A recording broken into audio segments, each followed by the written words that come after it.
The Gospel according to St. Mark, chapter 4. And he began again to teach by the seaside. And there was gathered unto him a great multitude, so that he entered into a ship, and sat in the sea. And the whole multitude was by the sea on the land. And he taught them many things by parables, and said unto them in his doctrine, Hearken. Behold, there went out a sower to sow. And it came to pass, as he sowed, some fell by the wayside, and the fowls of the air came and devoured it up. And some fell on stony ground, where it had not much earth. And immediately it sprang up, because it had no depth of earth. But when the sun was up, it was scorched, and because it had no root, it withered away. And some fell among thorns, and the thorns grew up and choked it, and it yielded no fruit. And other fell on good ground, and did yield fruit that sprang up and increased, and brought forth some 30, and some 60, and some 100. And he said unto them, He that hath ears to hear, let him hear. And when he was alone, they that were about him with the 12 asked of him the parable. And he said unto them, Unto you it is given to know the mystery of the kingdom of God.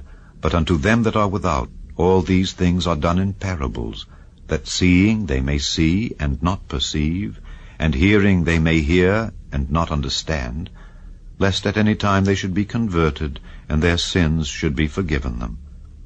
And he said unto them, Know ye not this parable? And how then will ye know all parables? The sower soweth the word. And these are they by the wayside, where the word is sown. But when they have heard, Satan cometh immediately, and taketh away the word that was sown in their hearts.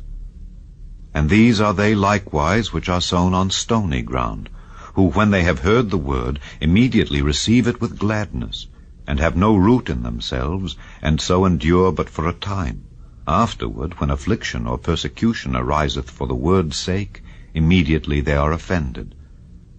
And these are they which are sown among thorns, such as hear the word, and the cares of this world, and the deceitfulness of riches, and the lusts of other things entering in, choke the word, and it becometh unfruitful.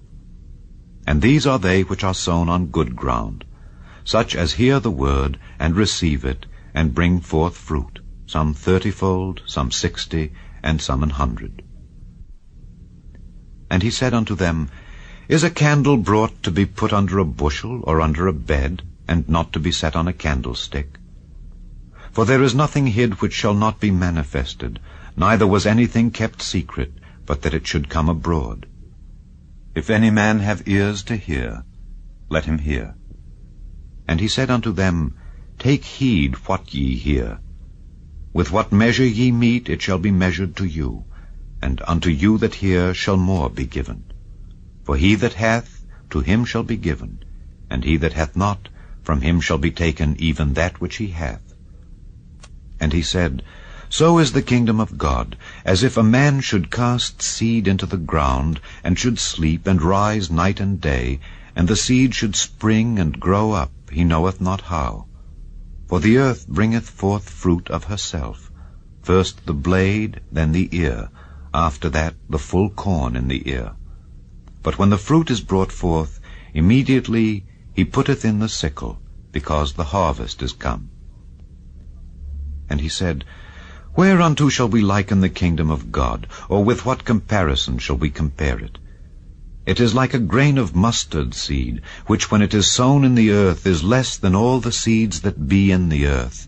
But when it is sown, it groweth up, and becometh greater than all herbs, and shooteth out great branches, so that the fowls of the air may lodge under the shadow of it. And with many such parables spake he the word unto them, as they were able to hear it. But without a parable spake he not unto them.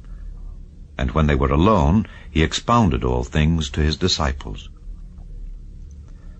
And the same day, when the even was come, he saith unto them, Let us pass over unto the other side.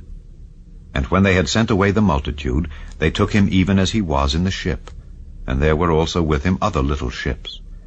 And there arose a great storm of wind, and the waves beat into the ship, so that it was now full. And he was in the hinder part of the ship, asleep on a pillow. And they awake him, and say unto him, Master, carest thou not that we perish?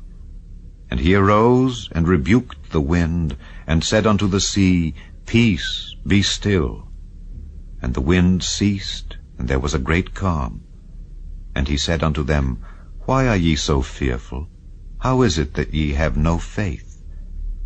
And they feared exceedingly, and said one to another, What manner of man is this, that even the wind and the sea obey him?